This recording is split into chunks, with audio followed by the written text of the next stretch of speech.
Let's go ahead and get started. All right. Good afternoon. I'm Troy Dante Presswood, president of the Ward 8 Democrats, and I'm officially calling our September 2024 meeting to order. A warm welcome to all of our Ward 8 family and friends and everyone joining us online for this important virtual town hall on the state of education in our ward. As you know, we do this annually, and this year we are gathering at a very critical time for our community's educational future, and your participation today is critical.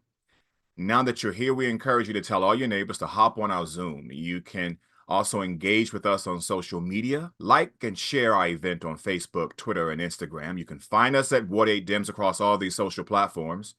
You can also use the hashtag Ward 8 Dems, Ward 8 Education to join the conversation. Now, we were off during the month of August, but trust us, you were not. Ward 8 was not very far from our thoughts. We know that a lot has happened since the last time we've officially had a meeting. So we're glad to be back and in full effect. And of course, we'll talk a little bit more about some of the events that's transpired since the last time we spoke. But before we do that, I want to just sort of celebrate what we did in Chicago because we attended a conference. It's more than a conference. We attended the Democratic National Convention. And I just wanted to just share a few photos of our delegation there in the great Chicago. Um, First of all, uh, we I want to shout out the Ward 8 delegation who joined us fellow delegates and other Ward 8 residents who were there. Here are some photos of all of us there in Chicago. There's our chairman. That's all of us who are delegates there from Ward 8, with the exception of Michael Greer, who is a Ward 8 Democrat on our executive committee, but he was there in Chicago, joined us there as well. You also see Sheila Bunn down at the bottom there. She spoke. Um, this is the convention hall, which was really incredible. This thing here, I think you can see my mouse. This photo here is just it's a snippet of a photo of all of my different credentials and buttons and all the stuff that we collected while we were there in Chicago at the DNC. And then that's our group picture, just, a random shot of us down there on the floor of the United Center at the bottom there. And so we really, we were there. We were hanging out. We were there representing. Don't get it twisted. We were not just there partying. We were there representing. We were there to officially nominate Kamala Harris for president and Tim Walz as vice president. And we had a strong statehood presence there as well. That's more of the photo I mentioned earlier, like all of our different credentials and everything. We had a strong statehood delegation and showing there. Most people at the DNC were on board with a DC statehood as well. Shout out to committee man Stuart Anderson, who helped to second the nomination to include DC statehood in the official DNC, the Democratic National Committee's platform. This top photo here is a panel that we held at the DNC. Shout out to the National Urban League as well as Hip Politics for hosting us there. I was the moderator. We had some folks there. You might recognize some of them are delegates. Some of them are, we have our Young Democrats chair there. We have our U.S. Shadow Representative Oye Awolowo, a Ward 8 resident, on the panel with us as well there. And then some of the other pictures there. Oh, yeah, cannot forget that we had a chance to meet with Reverend Jackson, a personal hero of so many, including myself. He was at our statehood luncheon there, and so it was really quite an honor to meet him and to engage with him while there. And so that's a little bit about what we did in Chicago. We had a great time, and again, it's all about electing Kamala Harris and Tim Walz as our next president and vice president of the United States. Hey, I don't know if you came out, but a week ago we hosted a well-attended watch party again for the next president of the United States at Bus Boys and Poets here in Ward 8. We had bingo prizes. We also had just a really, really good time. Thanks to everyone who showed up. These are some photos from those of us there at the event. Um, it really did set Trump afire, right? Like he sort of went in a downward spiral after that debate. But again, none of this matters because at the end of the day, we have to vote. And so there are other ways that you here in the district, we can help to encourage our friends and family members in what we call swing states to get out and vote. We also have some buses going to Pennsylvania. So there's some ways that you all can help so that you don't have to just stay here in Washington D.C. You can do phone banking from D.C. though. You can do text banking. You can do a letter writing or postcard writing campaign. There's so many ways that you can help. And so if you want to know about that, please let us know and we'll get that information out to you. But I want to let you know that we will be having a presidential or vice presidential debate watch party on October 1st, where we will back at Bus Boys and Poets. It starts at 8 o'clock. Where our very own Tim Walls will take on the guy who helped spread that horrible rumor about Haitians in Ohio eating cats and dogs. The Catwoman hating vice president, Republican vice presidential candidate himself, J.D. Vance. So our guy's taking that guy on. And so come out and join us once again. It'll be fun. And I'll drop that registration link in the chat shortly. All right.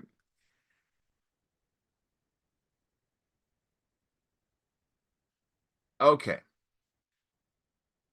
All right. So I want to before we get actually no, let me see here. I need to make sure our treasurer is here um to take care of our financial business. I don't see him here, so we're going to skip over that. If he comes on a little bit later, then I'll go back to him, but I don't see him. So, okay. All right. So then we'll move on. All right. Now, I want to take care of just a little bit of family business here. I want to address the council member's arrest. So before we dive into today's program, I want to address something that has been weighing on all the minds here in our ward, and that's the recent arrest and indictment of our council member on bribery charges. Now, many of you have reached out, and I want you to know that we hear you. We share in the shock and disappointment, and we have taken action. As a board, we've been in close communication with community members. We've been listening to our parents. We've been listening to educators, faith leaders, and youth alike.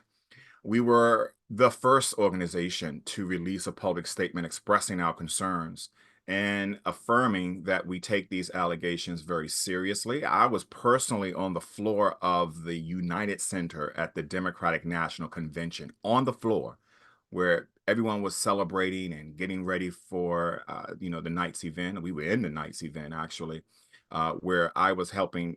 My job at that moment was not really there in Chicago, is back here in Ward 8. So we were working to finalize that statement that we released late that evening.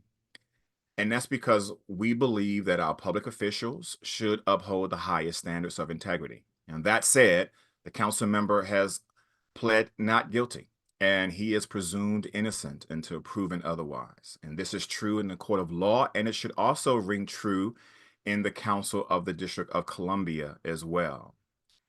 Now, despite these charges, the office of what a council member is still functioning to serve all of our constituents here in Ward 8. Now, many of you have been wondering, what does this mean as we approach the upcoming election? Let me make this clear. This November, you'll be voting for various positions, from president on down to ANC commissioners, even Initiative 83, which we'll talk about in just a moment. As Ward 8 Democrats, we remain steadfast in our commitment to support Democrats on the ballot. That includes voting for the Democrat running for the Ward 8 council seat. Some of you have asked, what happens if the council member resigns or if he is found guilty? Well, if there's a vacancy, we will hold a special election to fill the seat, just like we've done in the past. But for now, we want you to vote affirmatively for the Democrat up and down the ballot. And that also includes voting no on Initiative 83. Now, while no response can fully resolve the emotions surrounding this issue, we want to emphasize this. We are not faith leaders. If you need them, reach out to your faith leaders. We are not civic associations. We are not ANC commissioners. If you need them, reach out to them. We are the Ward 8 Democrats. We are a party that has led the district in supporting some very progressive values, democratic values and ideals around fairness and justice and equality. And our priority in this instance, at this appointed time, is to ensure that Ward 8 stays represented by Democrats, point blank, period. And with your support, we will keep this seat blue in November. Now, what I want to do is pause in case there are any questions from members of the public or members of our team who may want to share any thoughts as well. I think I may have lost something. Okay, here we go. Just in case there's any questions or thoughts, we do want to open that up to our community. You can use the raise your hand feature. You can use the comment or the question and answer feature, and we will take that at this time. But I do want to recognize that some of our members of the Ward 8 Democrats are also on. David Meadows, Sheila Bunn, if either of you have anything you wanted to add to my comments, we certainly will entertain that at this time. And again, if there's anyone in the community that has a question or a comment from Ward 8, you can use the raise your hand feature, or you can use the chat feature, and we will go from there. So I'll pause in case there's any comments from either Ward 8 Democrats or those who are attending. Good morning, Mr. Chairman, Mr. President. No comments, just wanted to say good morning. Glad to see so many of our neighbors. Afternoon, it is afternoon. Good afternoon, just happy to see so many of our neighbors joining us today for what I think will be a wonderful discussion, an informative discussion around the state of education in our ward. Thank you. You're muted, Troy. Well, thank you, Madam Vice President. I appreciate that, and welcome. And yes, we will certainly get to that conversation in just a moment. But I did want to, again, if there's any thoughts, any comments, anything that folks would like to ask, we will certainly allow for that at this time before we move on with our program. Let's see here. It says Jackie Ward would like to speak. Jackie, you're live. I understand the political implications. I don't, because there are too many Democrats here, and I don't think our current council member is in danger of losing the seat. However, or the Democrats are in danger of losing the seat. But I have some qualms about the policy of the Ward 8 Dems. Specifically, several people on the Ward 8 Dems board has a direct connection to the person who is currently under investigation. Therefore, if they're voting on policy, therefore they're voting in their own economic interests and political interests, not in the interests of the ward. Therefore, I suggest that in the future, any policy questions regarding anything to do with the policy, the position that the Ward 8 Democrats may hold, all those members need to recuse themselves. If they have, and this also regards to any political person who want to entertain running against the current council member. I'm having a problem with the way how this was done. Let me, I appreciate the question and the comment, well, I guess it's more of a And comment. to tell you the truth, from the people who are on the outside, and I would love to tell you that this was just mine, but I was at a luncheon with 15 seniors from Ward 8 who had the same thing. Uh, did anybody connected who was on the councilman staff on the board? And I listed the names, and they said, did they recuse themselves? I said, that was never said. That was never stated. Your predecessor, Joy Scott. I was on Barry's I was on the Ward 8 Dems, and I also worked for Barry. She made sure I recused myself. She used to tell me straight I couldn't vote. So I am asking the same question now. Got it. Let me Mr. let me President, let me Mr. go ahead. President, I Hold can't, on now.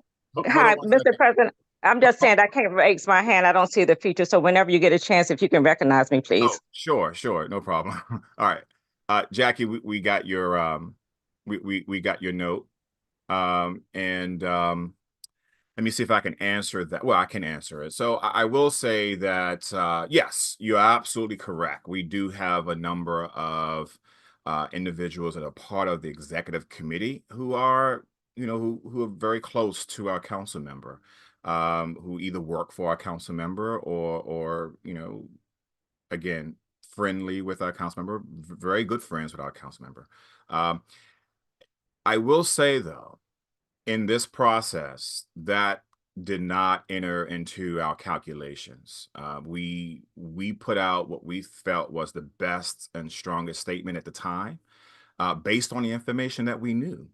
And based on where we also understood the clock or the calendar was going to go as it relates to the both the electoral calendar, but then also the court calendar and even the council's calendar. Remember, we were all in Chicago with several council members who had you know had already.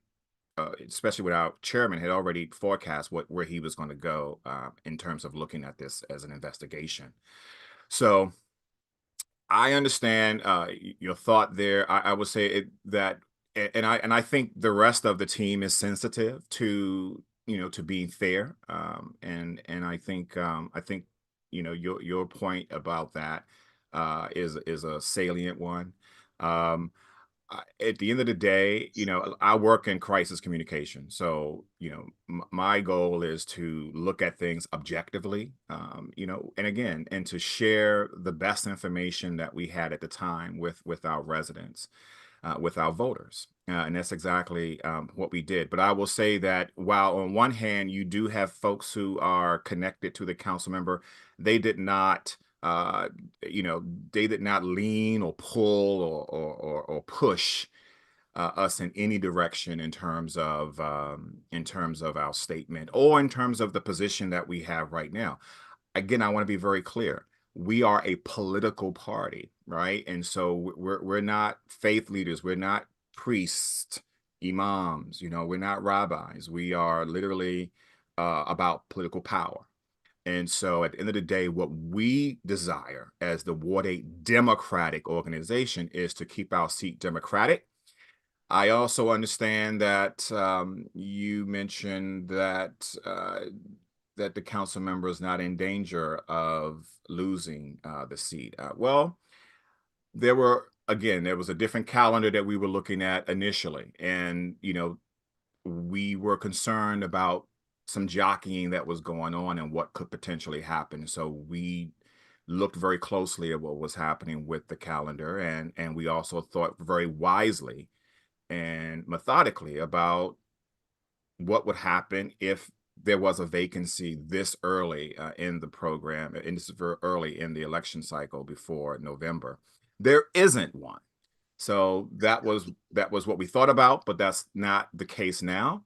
And so, yes, I think at this point we should be good to go in terms of in terms of the seat remaining Democratic. But we need to make sure that that the Ward 8 voters know that it's important that we vote Democrat up and down the ballot. Um, all right, I want to bring in Wanda Lockridge, who had raised her hand, who had a question or had a comment. Wanda. Good morning, Mr. President. Good morning, Dems, and good morning, Jackie. Hey, Thank Good you. I'm sorry. morning. Are you able to come on video? Give me 2 seconds and I will. Give me 'Cause, two I mean, seconds. it's just me on video right now, and I look, Okay, give I me mean, my skin is looking, it's glowing. I'm not at all complaining, but I'm sure the folks would like to see other people talking. absolutely give me 2 seconds and I will oblige that request. Let me get some light on because I don't think I have light on, but anyway, let's see if I'm on. Okay. There you go. All right, thank you. Perfect. Thank you for that. And good afternoon, Dams. Good afternoon, Mr. President. And thank you, Jackie, for that question. And how are you today? So I wanted to just address, because I'm probably one of those individuals that you may have been referring to. I am the Chief of Staff for Council Member Treon White. And when the letter went out, I intentionally did not respond either way to add any feedback. I did not want to give the impression that I was trying to influence it in any way possible. I will say, as a Ward 8 Etonian and as a Ward 8 Democrat, I am always going to vote on policy. I have also said to the president and to others that if there is a vote on anything relative to the council and to the council office, I would recuse myself. But with anything else relating to the Democratic Party and the Ward 8 Dems in particular, I will still be voting on it. But if it's related to the council member, I have already stated that I have recused myself and did not make any comments on the letter that went out. So for those who are curious about my position, that is my position, and please feel free to share it with anyone that may not be on this line today. Thank you for the opportunity, Mr. President. Well, I thank you, Wanda. Thank you for hopping on, and of course, and thank you for your response. And I think it's also important to note that, and I said this in my comments earlier, but just to reiterate, the council member's office is open. It is open to serve the residents of the District of Columbia. Nothing has changed in that regard. And, until there is a change, it is business mostly as usual. And so if there are particular challenges that need to be brought to the attention of the office of the council member, still do that. The council member is still working. The office is still operating. All right, there's another question here. Let's see here. One of it is a question that asked about how are the Ward 8 Democrats poised to engage the independent, no party voters in November. Um, I'm not quite sure what you mean by this, Ms. Glenn. Do you mean in terms of just the general election and how we intend to engage every voter, or do you mean something specific around Initiative 83? If you could clarify that, that'd be great. All right, I'm going to bring in Thomas Ruffin. He has his hand up. Thomas, you're live. Thank you very much. With regard to some of the questions about the council member and also the discussion, I'm curious about several things, but one thing I have not seen is that the Ward 8 Democrats, and they have not it doesn't seem there's been a decision about whether the council member should remain on the executive committee. Under Article 3, Section 7 of the bylaws, he can actually be removed from the executive committee. And I think that's a worthy issue to discuss. The charges against him are serious. And while I know that he's entitled to the presumption of innocence in court, in the political forum, the community is desirous of and deserves him being accountable, and also him having a good reputation for legislative work. And I can't say that he really has that sort of reputation. And I definitely think that the community is desirous of the Ward 8 Democrats carrying themselves in a fashion where they can be believed in. I actually became an independent and I did that. And I'm not saying that I have leverage or standing, but I'm just saying I actually became an independent because I was disappointed with the Democrats long ago. And this problem with the council member more or less reinforces that. I would really like to see some measure of accountability brought to him, even if he's going to stay on the council. All Thank right. you. Thank you for letting me speak. Absolutely. Thank you, Thomas. And you know, it's never too late to do the right thing and come on back over to the Democratic side. Because we do have a lot to, I think, fight for. And you really cannot fight for the house if if the house is on fire, and I'm not saying that it is, but you have to fight the fire from the inside and the outside. And so you do need folks on the inside, and that's how we get things done. I was just mentioning earlier that we were in Chicago for the DNC. Well, we were there because that's the inside, effort there to dictate how and in the direction that the party will go. And again, we even worked to get the DC statehood, the 51st state language added to our platform. But I'll just quickly address your question around the bylaws. Yes, the bylaws are correct. It has not come up as far as from our members about removing the council member from the executive committee. As I think I should say this, and I want to be very clear. I am all about accountability. I believe in it. I want to be held accountable. If something, were to go down, hold me accountable same way. But I also hope that we believe in process.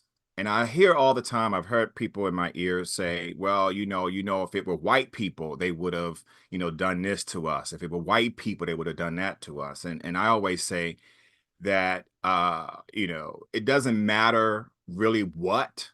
It matters about the issue that matters to me is fairness. And so if we are going to be fair, and there's a lot of folks in our ward who are involved in some way in some type of issue with our courts, we tend to hold judgment. I mean, that's even one of our principles as Democrats, is that we tend to believe everybody is allowed in the big tent. Yes, you should be held accountable, and that accountability comes through a due process.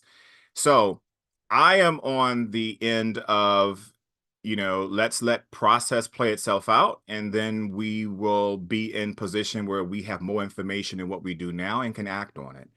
And that includes removal of people, even the council. I mean, we sort of, I said something a little bit earlier, which is that process that we believe in should also happen at the council level as well. We believe that, listen, as they go forward and spend taxpayer money on the investigation, at the end of the day, if you don't have the courts weighing in to tell you one way or the other, then how fair is it that you move forward with a decision as well? So that's our issue around the doctrine of fairness and the doctrine of due process.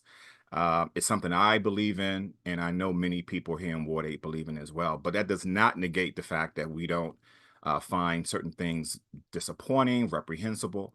And it also doesn't mean that we don't think that there should not be accountability. Accountability comes. It may not come right when you want it, but it comes. And it will come in this instance. It will come in every instance going forward, of course. I'm going to allow Wendy Glenn to speak. She has asked to speak. And so, see, Wendy, where are you? Wendy, you're live. Oh, thank you. Good morning to the Ward 8 Dems. Can you all hear me? Yes. Okay, I wanted to clarify my question. As a former independent non-party person, what I did find a little, unsettling was that we seem to not have a voice in the democratic process. Just because I was a non-party person does not mean that I could not be swayed one way or the other. So in this instance, where we're fighting for the most important seat in the land, what are the Democrats, the Ward 8 Democrats, going to do to sway the independents and the non-party folks to say, you know what, we agree more than we differ? What are they going to do to say, even in the instance of the Ward 8 council member's seat, we agree more than we differ? We're gaining more than we're losing. Somebody has to reach out to someone, because I guarantee you that the Republican Party is reaching out to the non-party affiliates. So I just want to make sure that we are all on the same footing when we are speaking about a seat that we want to remain Democratic. And also when we're speaking about the highest office in the land, that we want to remain Democratic, and we do not have the repeat of the insanity that was under the Trump administration. You've got to pull people under your big tent. If in fact we're saying that we have one, we just can't be disingenuous to another group of people who are in this city, pay taxes in this city, and should have a voice in this city. All right, I That do. was my clarifying question. I appreciate that. Thank you for that, Wendy. And I think so. A couple of things. One, what are we doing around the big seat, right? The most powerful seat that you just mentioned. Again, we are allowing. We want people to come and take part in some of the activities that the party is putting on to go and engage with voters of all stripes. We're talking to Republicans. We're talking to independents. We're talking to voters who have not declared a party. And we're doing that in a couple of places. One is in Pennsylvania. So we're going to the suburbs of Pittsburgh as well as the suburbs of Philadelphia. That's really where, because we know where those two cities will go, and they're big population areas of Pennsylvania. But it really is talking to those who are in the suburbs of those major cities. And so on October 19th, the party will be busing what a Democrats, two Democrats, all Democrats from the District of Columbia to those areas to go and have those one-on-one conversations. We're excited about that. And certainly we mentioned this at our watch party last week for those who wanted to sign up and be a part of that. I do think there may be a couple of seats left, but I'm not sure. But on top of that, and we'll send out more information on this as well, is that there's a way for you to phone bank those Democrats. Even those of us here in Ward 8, and many of us do this anyway, but you can phone bank from your home, from your own computer, from your phone. You can also do postcards. I did that with North Carolina a couple of years ago. Still have the writer's cramp to prove it. But you can do postcards, you can do phone banking, you can do text banking. We have lots of tools at our disposal as the Democratic Party. The National Democratic Party, which then filters down to the DC Democratic Party, and then, of course, our Ward 8 party, that everyone can take part in. In terms of what we're doing with regard to the Ward 8 council seat, again, we're making it known that for us, we believe very strongly in democratic values. And I mentioned those earlier: fairness, equality, giving people a shot. We believe that the other party is too tied to the MAGA extreme movement, led by, as you mentioned earlier, Donald Trump.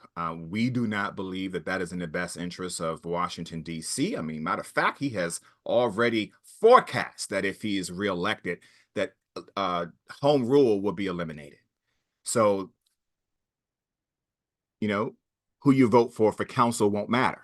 Who you vote for mayor, who you vote for AG, even your ANCs on up and down won't matter if they are going to eliminate the limited home rule that the District of Columbia has enjoyed for 50 years. So we're very clear that this is a choice election. And we say this every year, but it's also true every year that what's happening at our national politics has filtered down to our local government, and it is going to be impactful if we do not have right-thinking people electing the right people to represent us, not just in the highest office of the land, but that's why we're going out in other states across, within our immediate reach, but also doing the phone banking I mentioned and the texting.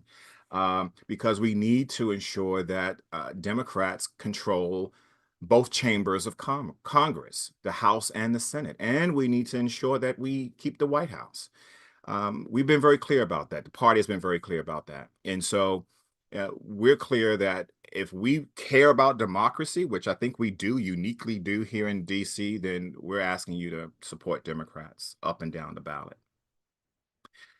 Okay. I am going to move us forward. I hope that again, I may not have answered everyone's questions to their satisfaction, but it is where we stand today, at least on this issue. We are asking you to vote for the Democrat, and we're asking you to do that at the very top of the ticket and at the council level. Um, and like I said earlier, if there happens to be a vacancy at some point in the future, I'm not saying there will be, not saying there won't be. I don't know, just like none of you know, because there is an actual court case that has to transpire and work itself out. But when or if there is, we will deal with it at that time, just like we've done in the past. When there's a vacancy in these offices, we deal with it. Okay. Just know that we're with you, and we're always available. We have several members of our team who will talk with you at any time. You don't want to talk to me, that's fine.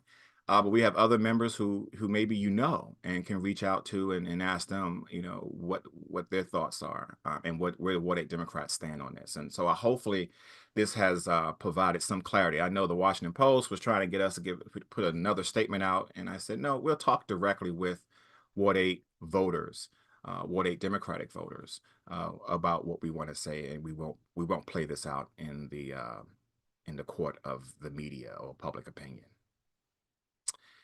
I want to also just quickly add that closely tied to the fallout from these allegations against the council member, earlier this week, the DC Council voted unanimously to remove Councilmember White as chairman of the Committee on Recreation, Libraries, and Youth Affairs, and they voted to dissolve that committee. There are two subcommittees that they created: Subcommittee on Recreation and Community Affairs. That's going to be chaired by Ward 2 Councilmember Matt Furman, and a Subcommittee on Libraries and Youth Affairs, and that'll be chaired by Councilmember Zachary Parker. So the work of the committees basically has been split into these two subcommittees. So the work continues. I know, for example, there's been I think there was a committee hearing scheduled for this week. It may have been rescheduled.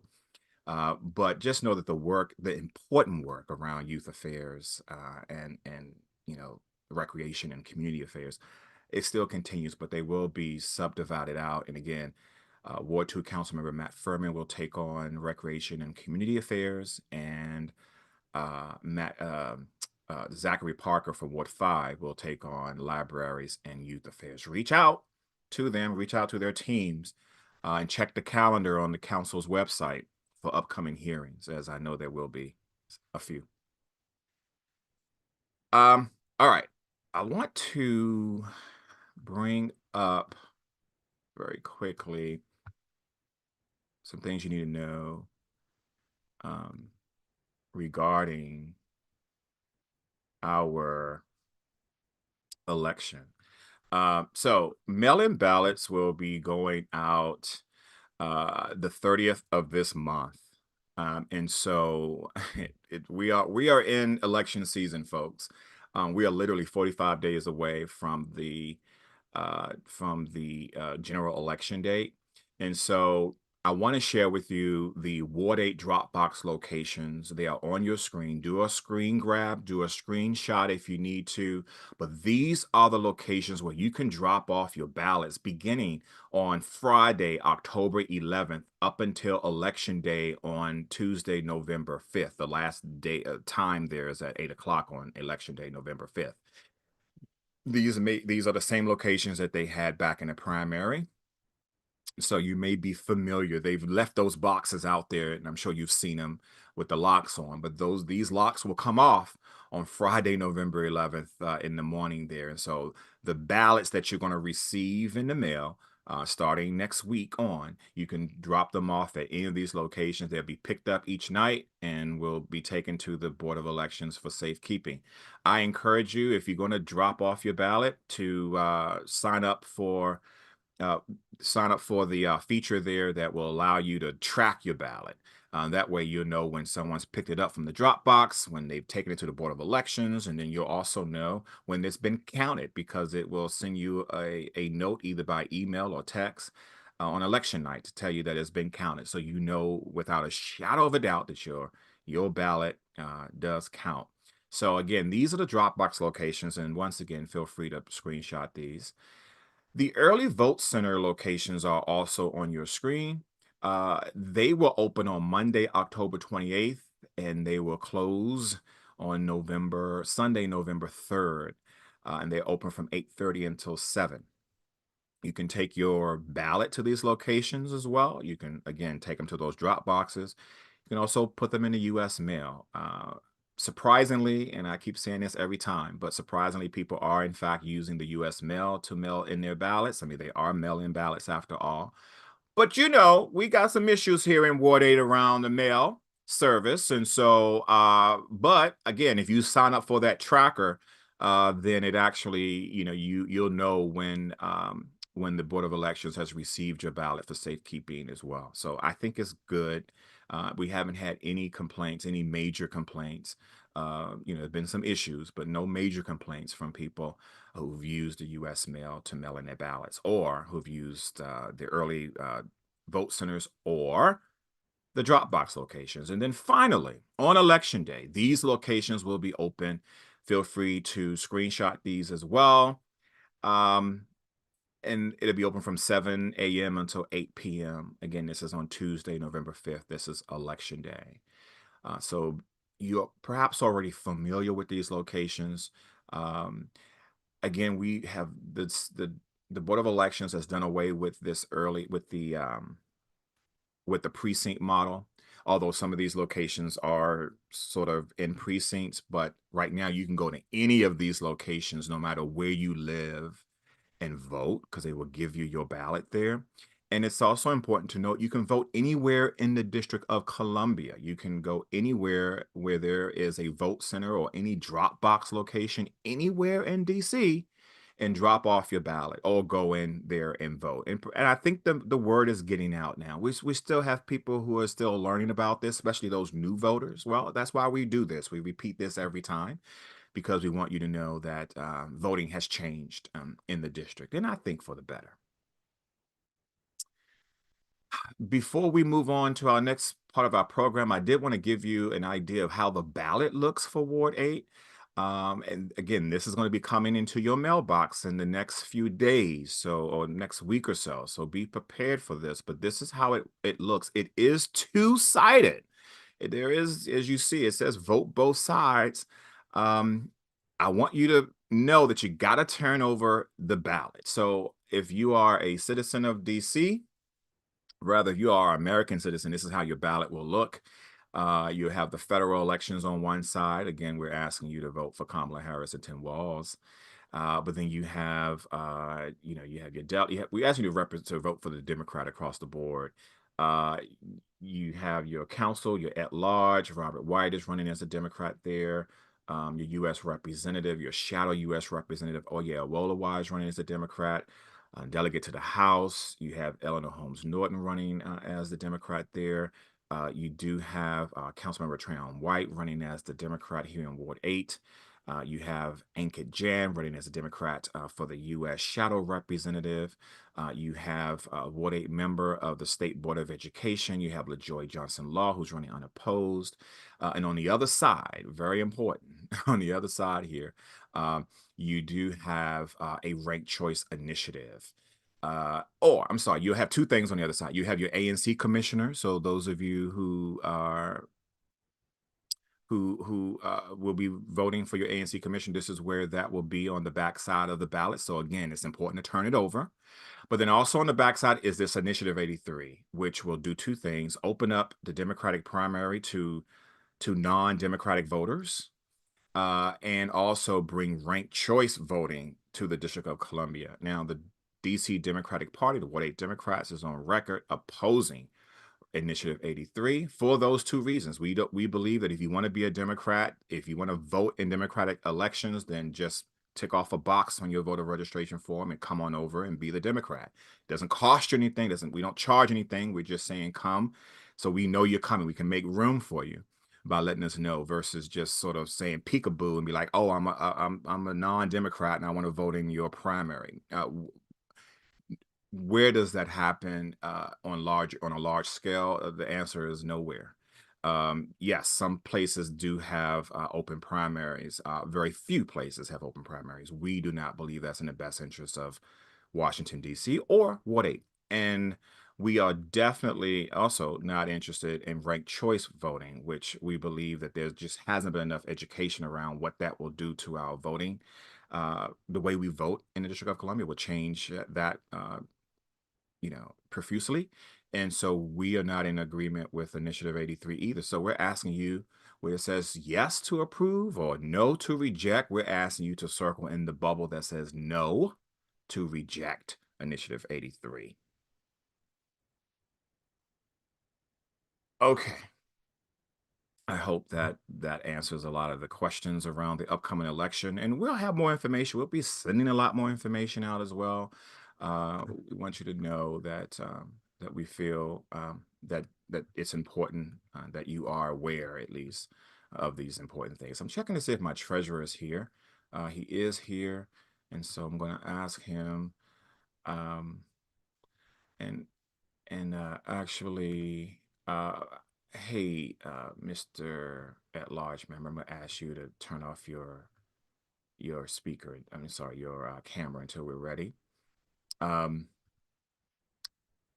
But Daryl, I believe you are with us now, our treasurer.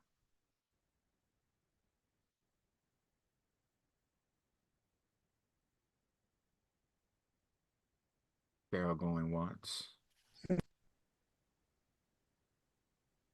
Daryl going twice. Are you with us, Daryl?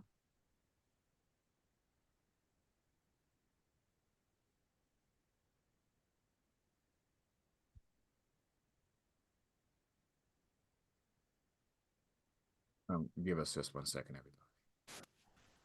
Okay. Daryl, are you prepared to do our treasurer's report? Yep. Can you hear me? Yes, I can hear you now. Oh, okay. All All right. right. Okay, here we go. You can bring the report up. Good afternoon, Ward 8 Democrats. I have for you the Treasurer's Report for August 2024. We opened with a balance of $18,431.43. We had revenue of $15 and we had expenses of 60 cents. So the excess of revenue over the expenses was $14.40. We ended the month with a balance of $18,445.83. At this time, if anybody has any questions about what they see, you can, either raise your hand and ask the question or put the question in the Q&A or chat. All right, thank you, Mr. Treasurer. Looking at our chat, looking at comments, looking at any hands raised, we'll give folks another 10 seconds to indicate that they would like that they have a question before we ask for approval.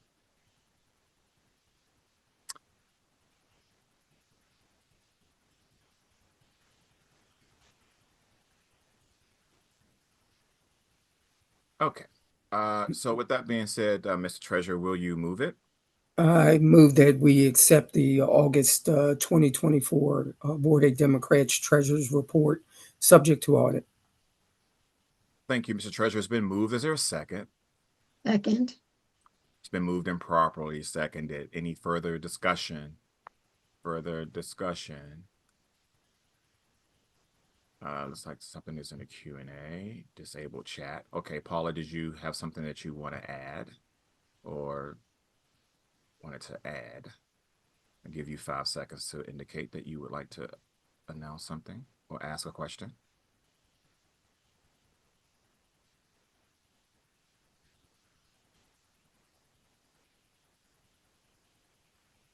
Okay. All right. All those in favor, vote aye. Aye. Aye. Aye. Those opposed? Any abstentions? Motion passes. Thank you, Mr. Treasurer. You're welcome.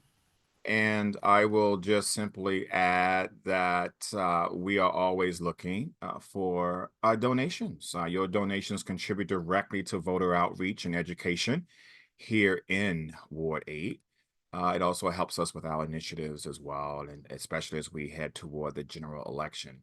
So on your screen right now is a QR code. You can scan that QR code to take you straight to our Act Blue page, and you can make a donation. $5, $7, $10, $25. It's a great opportunity. I'm talking to you, Thomas Ruffin. I'm talking to you, Wendy Glenn, to get back into the Democratic Party, to say, let me put a few dollars where, where my hopes are.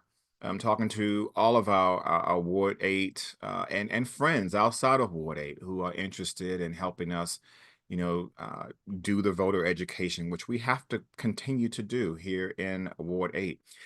So there's a way that you can partner with us. Several on-ramps. You can, again, scan this QR code to take you straight to our Act Blue page. And again, you can make a one-time donation. Again, 5, 10, 15, maybe 100, 500, 1,000. You can also do a reoccurring gift. And we have several Ward 8 residents and friends who are reoccurring givers. And of course, we thank them for being a partner with us in this work. And so you too can be a partner with us by, again, scanning the QR code or going to our website, ward8dems.com, clicking on the donate button. You can do it there as well.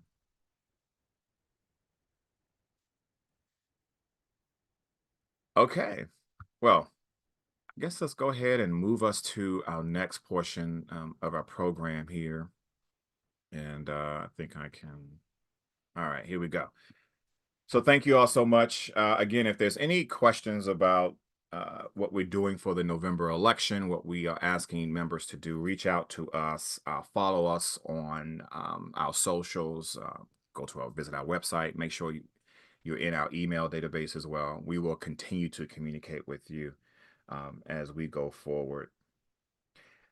Well, we're at a critical juncture for education in our community. With the closure of Eagle Academy and changes to the school rating systems, many families are left wondering what's next for our children's education here in Ward 8.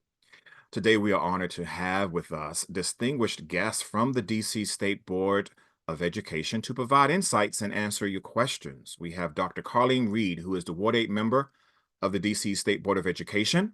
We have Dr. Jacque Patterson, the at-large member of the DC Board of Education. And we are excited to also bring back to the Ward 8 Democrats, he's certainly not a stranger to us here, Calique Barnes, who is the newly installed student member of the DC State Board of Education. He's a Ward 8 resident and a high school student here in Ward 8 as well. So I just want to welcome all of you back officially to the Ward 8 Democrats, everybody. Hello. Good morning, Ward 8 and friends. Yeah. Good morning, good afternoon, good evening. Regardless of what time you're going to watch this, whatever time it is for you, we're glad you all are here. Thank you again to both of you, to all of you rather, for being back with us. And again, we do this annually. We think about September as that time, at least back in my day, or maybe back in my and Jacque's day, where September was typically when you would start school again. But now we start a little bit early. Yeah, Carly, I'm not going to add you to that list. I think you're probably a little younger than us. But we usually use the month of September to sort of engage around the conversation around our education, the state of education here in our ward. And so we're going to keep to that tradition. First of all, did I get any of your introductions wrong? I want to make sure we're right, and as Calique will say, in decency and in order.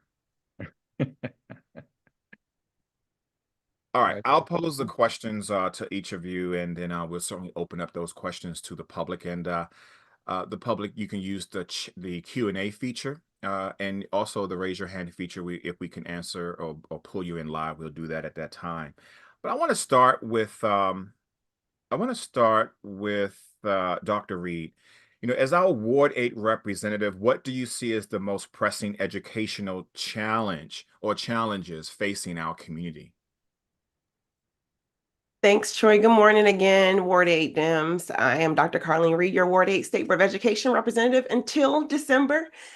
where it looks like we will have LaJoy Johnson Law coming on board to replace me on the board. It's been a wonderful 4 years. I do want to take liberty to just say that. In regards to our most pressing issues, personally for me, it's how we love on and how we talk about our schools is critical, particularly right now, and how we view our schools in the war and the messaging that goes out about our schools. We know the statistics, and I know we'll probably hit on some numbers today, or if the chat hits on some numbers. We know those things, and we know those things have been true due to structural racism, due to resourcing and those types of things. But I would love to hit on and use this time to, highlight some of the bright spots in our education system. I frequently, whenever I'm reposting information about Ward 8 schools, my hashtag is great schools, because I truly believe that we have to write and uphold the vision, and what we speak can be. So I want to make sure throughout this period that, just touch on some of the things, the positive things that are happening in our schools. Particularly, we have like where Calique is from. We have our Ward 8, a new state board of representative from Thurgood Marshall Academy, which Troy and I, we're going to be heading to the Hampton Howard game. Whenever you walk into Thurgood Marshall Academy, that feels like I'm walking into my HBCU campus. Thurgood Marshall also every year has a social justice trip throughout the country, throughout the South, where they learn about critical issues related to what was happening in the South and what does that mean about civil rights. We have Johnson Middle School, which is a nationally recognized middle school football team. We have Friendship Tech Academy, or Friendship, the umbrella in general, who did virtual learning before virtual learning became a thing. We had Garfield Elementary School that has been a Special Olympics banner school, recognized nationally. That's all. We have Turner Elementary School, which has a high teacher retention rate, even though despite the numbers that we hear about teacher retention, and the largest elementary school in the city. So those are the things that we have to hold high and true, and not get dissuaded by the numbers that we see, which the statistics are, they do cause me pause and concern. But I also remember being that high school, elementary school student where we had those same statistics in place. And it's like, what do we do about them? And I think what we do as Ward 8 is rally behind our schools, protect the messages. Just as people are messaging about Ward 3 schools, we can message positively about Ward 8 schools. So that's going to be my mission for the next 3 months and beyond, after my term is up. So that's the pressing issue. How do we love up on our schools? How do we support our schools in a meaningful way? I like what you said there about how we have great schools in our ward. And I think, someone who Yeah. works in media, someone who works in messaging, we don't message that enough, We right? don't, and I forgot to mention, Troy, I'm sorry. We Yeah. have over 50 schools across sectors in our ward. We have two amazing private schools. Washington School for Girls is about to get a new campus right off of near the Arc. We have, again, over 50 schools, both public and charter schools. That makes an amazing network of programs. So, we should be the gleaming beam of education over here because we have the most schools, and we used to have the most children enrolled in those schools. Ward 5's numbers just went up a little bit, so they've superseded us in the number of children, but we have the second most number of children in our ward. So with all of that, there's something to work towards in response to like having the most kids and the most used to have the most kids, and then definitely having the most schools. We can be a bright spot in our city. So don't be dissuaded by the numbers. Be be persuaded by the potential. I love that. I love that. Okay, we're going to tweet that out. By the way, use the hashtags Ward 8 Dems, Ward 8 Votes, and Ward 8 Education, but also like what Dr. Reid put out there, which is great schools. Let's begin to tell our stories, right? We don't have to allow others to create that narration for us, right? We can create our own narration, our narrative, I should say. Hey, I want to bring in Dr. Patterson. So you're our at-large member on the State Board of Education, and you happen to be a Ward 8 resident, which we're happy about that development. From the at-large perspective, how does Ward 8's educational landscape compare to other parts of the district? You have a very unique bird's eye view, right, of the district. And what unique opportunities do you see here in our ward or for our ward? Okay, I appreciate that question. Also, I've served as your vice president of the State Board of Education, which I've been serving for the last year as well. And you also kind of forgot that I'm also running for reelection as you were talking about people on the ballot. But going into your specific question, sitting at the at-large position, we have some wonderful schools in Ward 8. And as Dr. Reid just said, we need to highlight the stories and things that are happening in our wards. There are some wonderful activities. I think if we're going to really talk about what makes Ward 8 schools unique, one thing that I always appreciate, and we're talking about comparisons, is the culture that we bring to our schools every single day and throughout the week, the school days and stuff like that. When you see the things that are happening at Ballou and Anacostia and Friendship and the other schools that are in our ward, as far as really bringing a culture, we have a feel, and I think you can appreciate that we have an HBCU feel to our schools that I think is unique and make us special and make people want to come east of the river to actually put their child in a school because of the wonderful things that we're doing in our after school programming. I love what we do and the uniqueness of our schools. I think, there are some other great schools throughout the city, but when you come east of the river, it's the feel, it's the culture, it's the everything that's happening that's really positive, and you see a lot of great things in our schools. I had the opportunity this week early on Monday to gift some about $15,000 with the Mystics, and the Mystics specifically choose east of the river schools that they want to partner with. And we showed appreciation to our teachers at Moton Elementary School.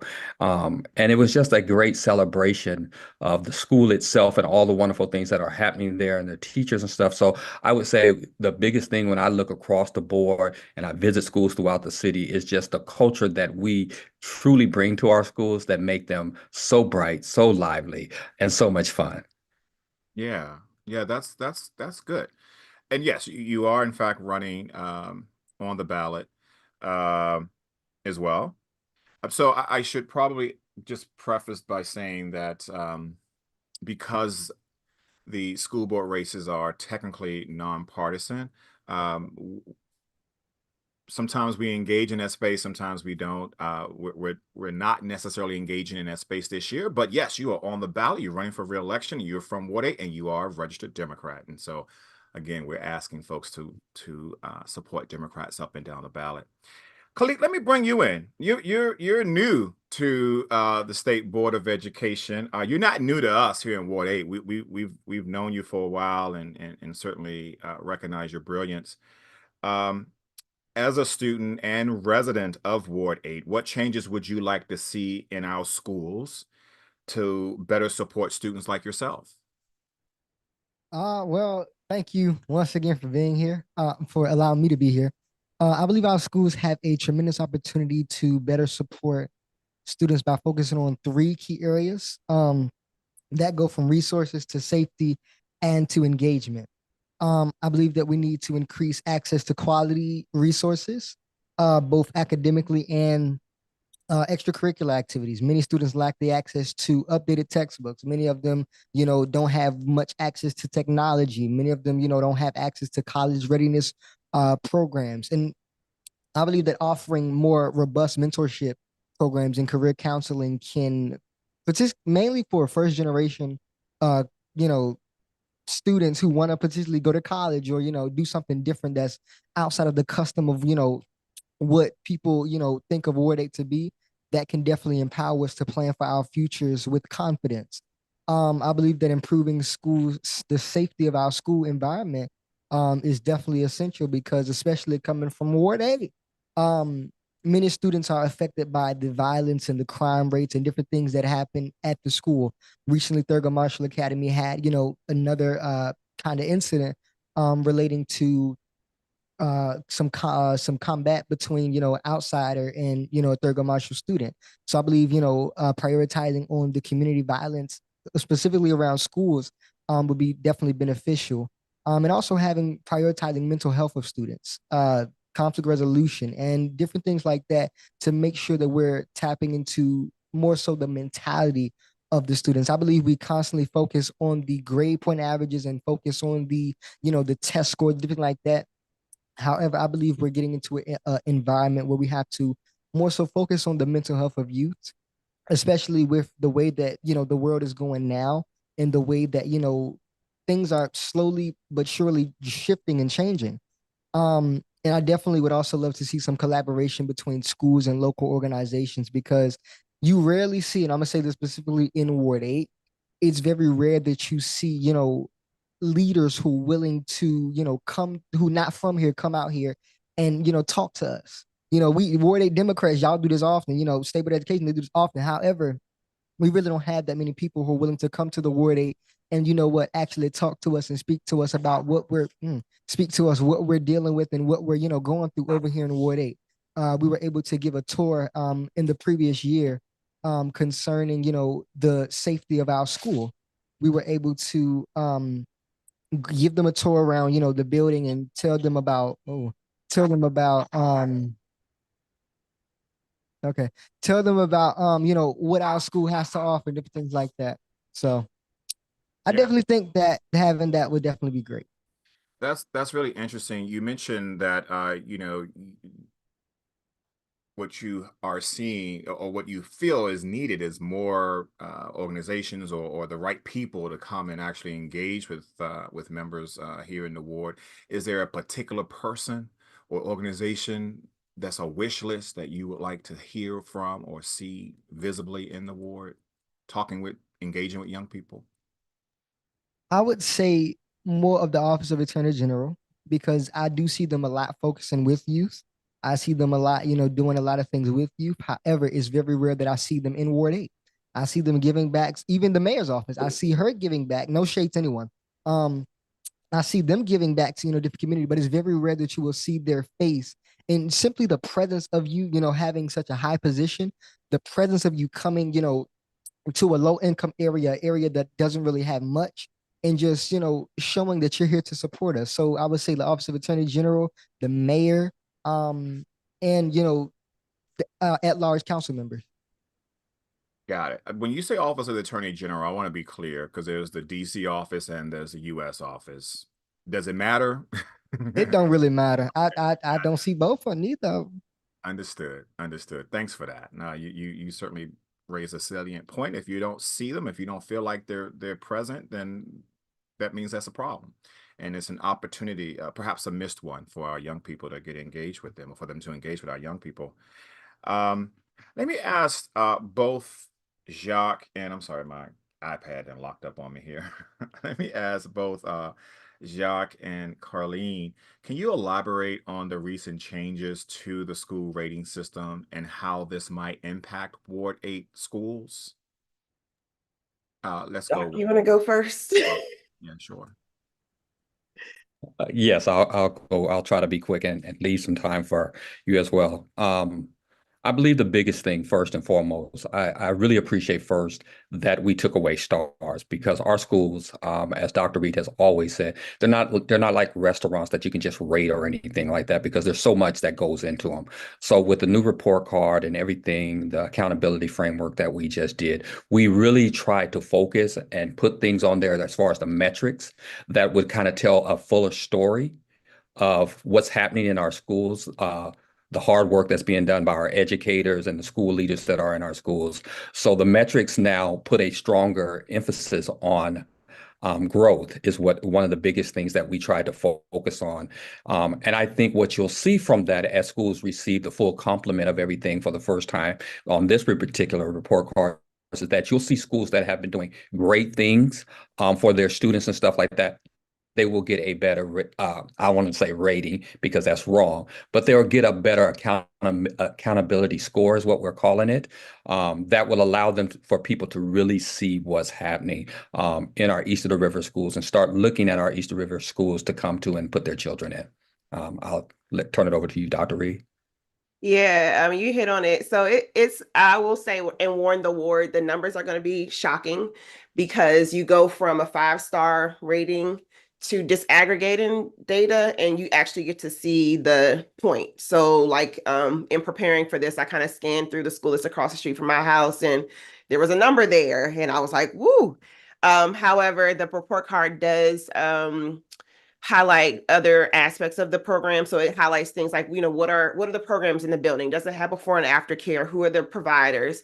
Then it also hits on some of the things that provide a score. So there are some elements that are a part of a score, which, may be programmatic, maybe, things like just different data points about what the school has to provide. Then you have an accountability component, which causes the school to have a score. So some of the schools went from, maybe being a 3-star school to they want to have like an actual number. And that number is, I believe, from 0 to 100. So in that score, you also have things like absenteeism, attendance growth, re-enrollment. There's some debate about, whether those things still, because those are still, if you pull apart, what's going on in our schools, those are things that are still, some of the things are beyond the school's control. A child getting to the building, we can debate if that is or is not a school's job. But I'm excited to see the growth matrix, like Dr. Patterson mentioned, in regards to if we are going to highlight testing. Testing is not my favorite thing, because I know I was the kid who I was not probably on paper proficient, and somehow I am your state board of education representative, and I earned a doctorate. There are more to children than those numbers, but I do think those numbers are a point that our city, I would love to shield our children from those numbers in regards to their impact. And it should be something that our city government is taking on. Why are we seeing those numbers? What is the resources behind these numbers? How are we getting accountability for seeing these numbers? That is something that's going to be key, as well as preserving our teachers. It's an uphill battle to move those numbers, particularly if you're seeing a number and you also see a high rate of absenteeism. You can't move a reading score and the baby is not in the building. So those are the things that I would love our city government to be looking at, and not just putting it on, oh, X school has this score or X school has this high score. It should be us looking at it as a city across sectors and saying, here are the results. How do we get on one page to move the needle for students in DC? Because what we also see is students being on the board, we get a lot of calls. So I think that's probably our biggest job outside of, some of the policy pieces and writing resolutions, is that we should be answering our phones. And, the biggest thing I get is I get a call and a parent is very upset. And the first thing they want to do is switch schools. And I get it. I'm not a parent. We heard a wonderful speech from Tracy Ellis Ross about, childless women. But I go to bat for children that I encounter. And, I get a lot of calls from parents saying like, I'm tired of X, Y, and Z, and I'm about to move schools. Well, that move in schools even impacts, not trying to force you in a situation you don't want to be in, but that impacts a lot of numbers that we see. And then they can even be in a whole different curriculum if they switch, an LEA. So those are the things that's like, what are the common ground that we can get as a city? What are some things that we can fight for this, so that parents and families don't have to have this chronic churn, which are impacting some of the numbers that we are seeing. So basically, to wrap that all up, is we need to take accountability for this as a government, and not let that fall on the shoulders of our teachers and students, but taking responsibility for our cities, our vision related to what we want. What does it mean to be a DC school graduate, however you come out? And Troy, if I may add just in closing as well, is that the reformer report card was more about indicting a school, and it felt like a real pressure thing. What we tried to do in the revision of it was to make it an indication kind of tool where we could start seeing what the schools need. Why are they in the certain situations that they are? I think the board, along with Dr. Reid and people who voted for the revisions and everything like that, we really tried to pull out and tease out the things in the accountability and report card that doesn't make your school look bad. We're not trying to make you look bad, but we're trying to find out the indicators that will allow you to get to a better score. That was the mindset that we were going into, not an indictment, but an indication of where is support needed. Where does Henley need more support? Where does Garfield need more support? If your school is falling in the bottom 5%, what is the reason for that? And who should be being held accountable for those resources that are not in your school, so that you can address the needs in your school of your population. So I really appreciate working with the people that we worked with on the board, our peers, to make sure that it's more now we can tell that story. And I want to conclude with that now principals have an opportunity to talk about the school up front. They give the narrative. The first thing you're going to see is what the principal feels about his school. And he writes that story, and it's an updated picture of that. So you're not having somebody just draw a picture and give some type of narrative about your school, but we're telling the great things that's happening inside that school. So those are the things that have changed about the report card that make it more of a, these are the great things happening. This is where we need support, as opposed to, oh, I got 1 star. I got 2 stars, and I don't see a way out of that star. And I guess it's an education point for our family. So as you are preparing, because I know we got the lottery coming up in December, I believe, yes, it opens in December, and there's probably going to be an Ed Fest, which is a big event where you get to go visit schools. Yes, visit those Ed Fest tables. Look at what the report card score and information on the report card is. But I really challenge people to go and visit the school. Because again, some of that glaring narrative, you would think we have a bunch of baby East Side highs going on, from Lean On Me. But when I walk into most of our buildings, it feels like an atmosphere where education is happening, where our even the U.S. Department of Education, our Secretary of Education has visited, I believe, Turner like 3 times. They don't send those folks to those schools if it wasn't doing something, on the right trajectory. So I would say, as people are starting to make these decisions for next school year, or maybe you have a baby in the home, or you're thinking about having children, you're making decisions, make sure you visit, so that you can put some context with what you're going to see on paper. Some of the comments that have come in as you guys were talking was that, okay, that's great that we're moving to a new system and it's not an indictment anymore. It doesn't at least feel that way, to your point, Jacque. Um, uh, but there's still this feeling of, we rate everything, right? We rate our Uber drivers. They rate us. We rate our experiences no matter what we do these days. And there's still people are going to pay attention to a rating of some type, right? And say, well, but these schools still are not at the same level as maybe schools, across the bridge. Very quickly, like, how do we, yes, we understand the principal can now tell the story better. They can even use surrogates to help tell that story. But how do we actually get that parent to say, okay, I could look beyond whatever this number is? Because, by the way, there's our rating system, then there's other rating systems, right? And those rating systems we cannot control.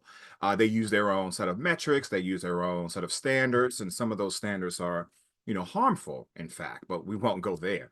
But I will say, though, but parents may come across these standards, right? These rating systems, especially as they're moving around and not familiar with a particular neighborhood.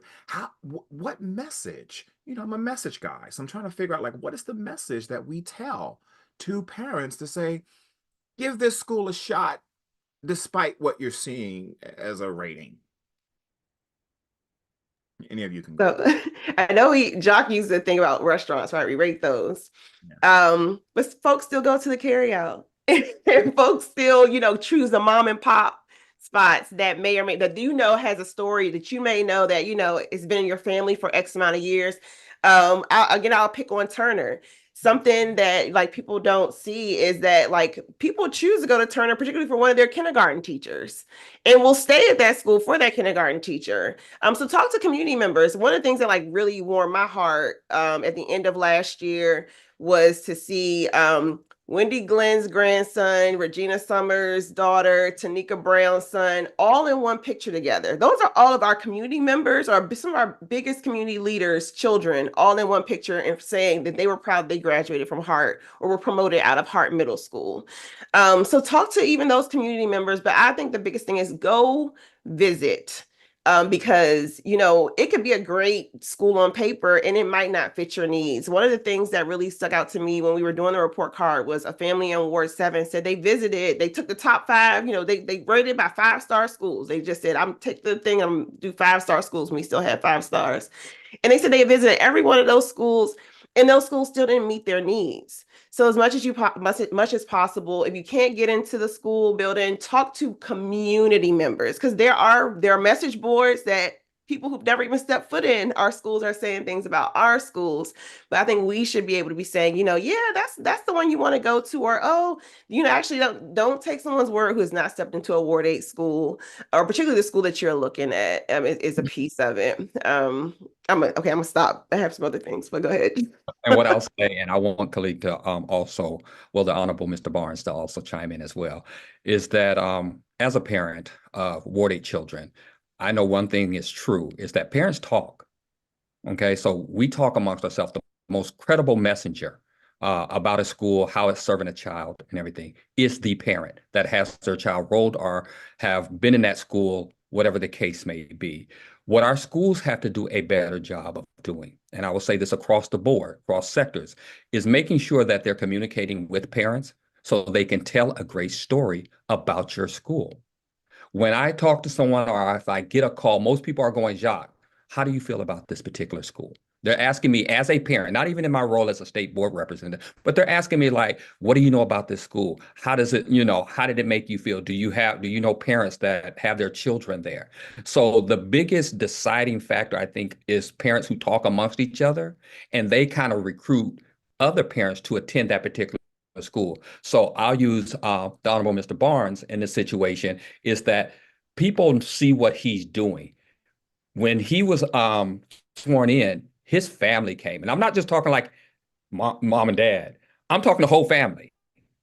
That story, they're going to take that story and disseminate that story out to other people because they're proud of their child. They're proud of what's happening there, that he has this opportunity.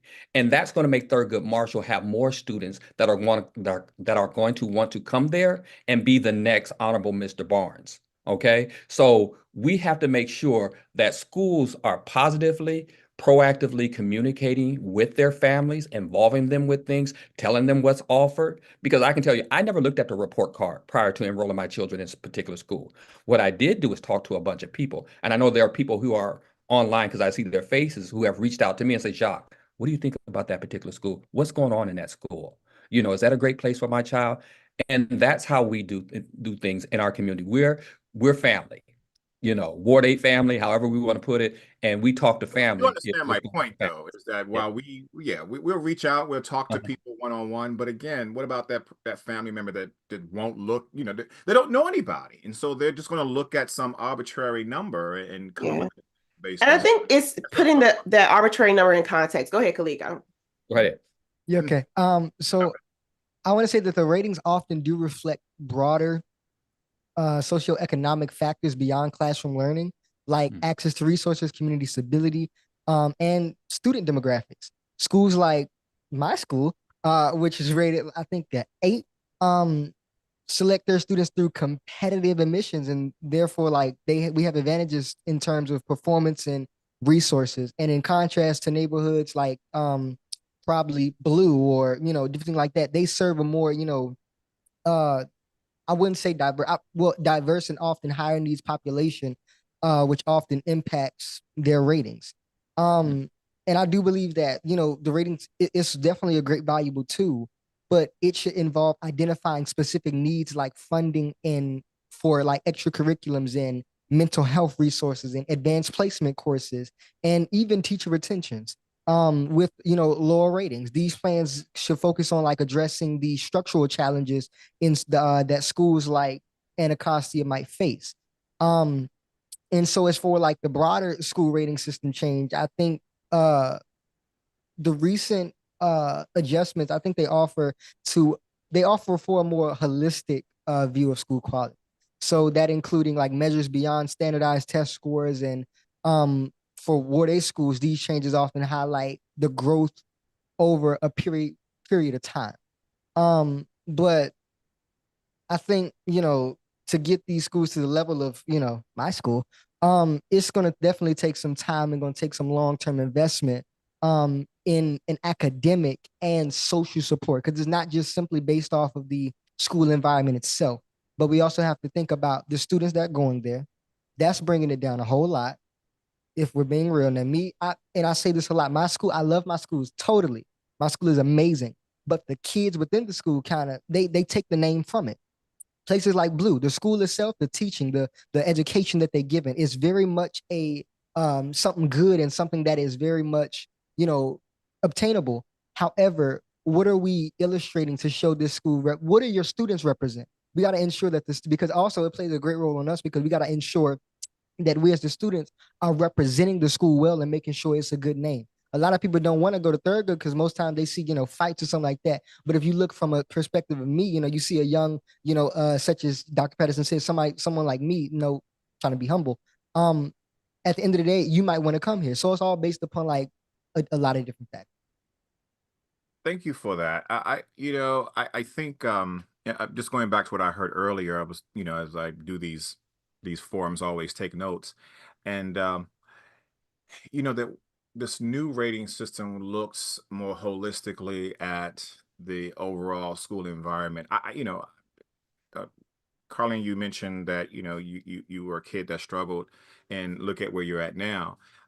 And same thing for me, right? Growing up here in DC, and so what made me and what inspired me to go to school every day when technically, I didn't really have to like that. I didn't have at times an adult saying go to school, right? Were the teachers who, maybe, if they were transported, to like last year's rating system, they may not have done well on it, but my God, they saved my life. And they saved the life of other children who were coming to school, some of them hungry, some of them without any type of social support, some of them without money, without, the basics, right? Without any love or care. And so, there should be some measurement of that. And I know that, under the Michelle Reid regime, waiting for Superman, the whole, that idea, there really wasn't, that part was taken out of the consideration.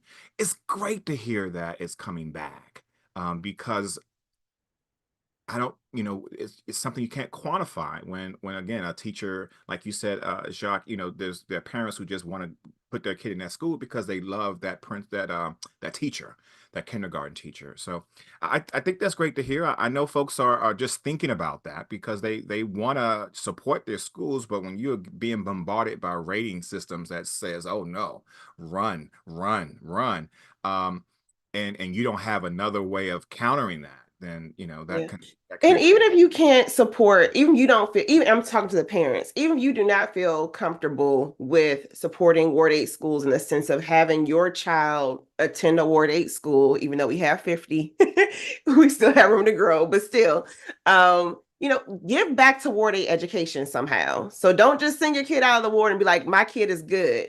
Yeah. Connect to the Ward 8 Education Council. There's Care Anacostia that's come on the scene that is a community-based parent-teacher organization, community-based parent-teacher community organization trying to work on issues related to education. So make sure that you somehow connect to education in Ward 8, even if you feel like, okay, right now, this is not the choice for me and my family. And sometimes it could just be, it's just what's closer. Sometimes people choose schools based on grandmother's house, granddad's house is close, for after school activities, or this is close to mom and dad's job. So those things happen too, because we have, like Calique is hitting on, it's all about context.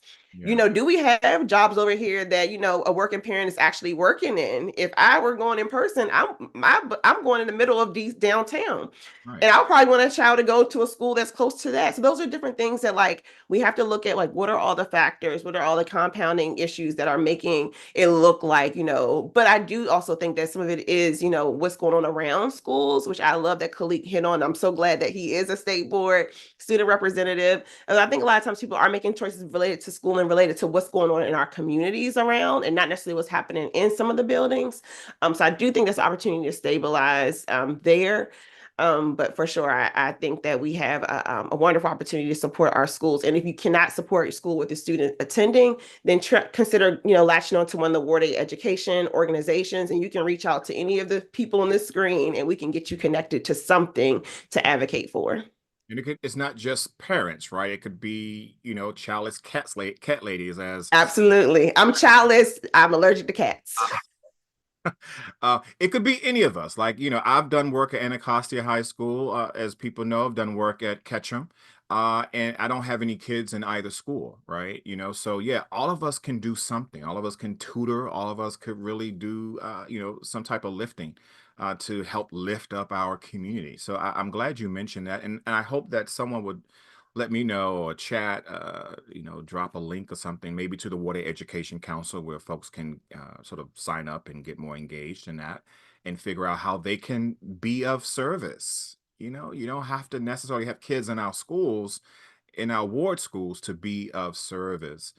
Um, hey, I want to get to some questions from the public, but before I do, any of you can take this question. I want to just ask about the supports offered that are being offered to our Eagle Academy parents.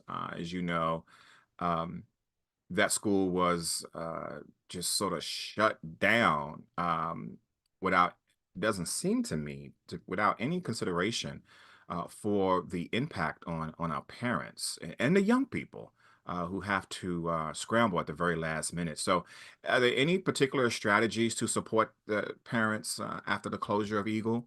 And even if it's just going forward, because I even saw from the council chairman that he was very, very surprised about how the public charter school board did that work. And so I'm just curious about that. And then we'll get to some Um, public. Mr. President, I'll try to be quick on that particular one because I tried to watch that for quite some time. I think where we have a big problem is that, and I'll say this as a person who works at a charter, the PCSB staff and individuals did not do what their due diligence and serve the public well in that particular situation, and highlighting the mismanagement. I will go as far as saying malfeasance of their finances and letting people know their financial situation was known a year out. Okay. So you shouldn't have even been able to start considering to have a new school year in the situation where they are. There were red flags along the way. Like, if you get below 60 days of operating capital, that's a red flag. If you get below 45 days of operating capital, that's a red flag. When you get into single digits, and the public does not know about that, that's a problem. And so we're talking about a situation that they were actually at that point, and they're trying to put together a larger LEA within the sector to take over that school, and the transparency of the public knowing where that particular school is financially and what's going on there. That's a problem. That's a transparency and an accountability problem there. So yes, it was a bad timing in the decision.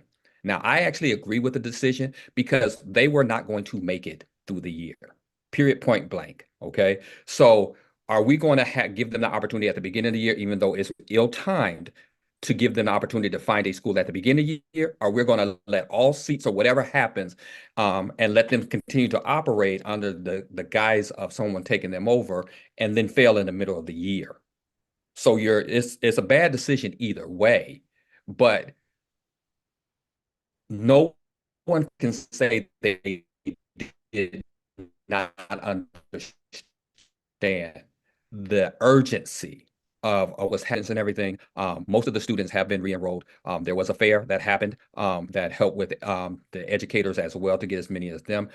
I don't know the exact number that happened, but there's been a lot of dialogue, and I appreciate Chairman Mendelson, who has been on this as far as his committee, both as the whole and as the education committee chair, of saying, I need direct answers. I saw the letters that went back and forth between them and the PCSB, and I think he's doing an outstanding job after the fact of them not being as transparent and holding them accountable as possible.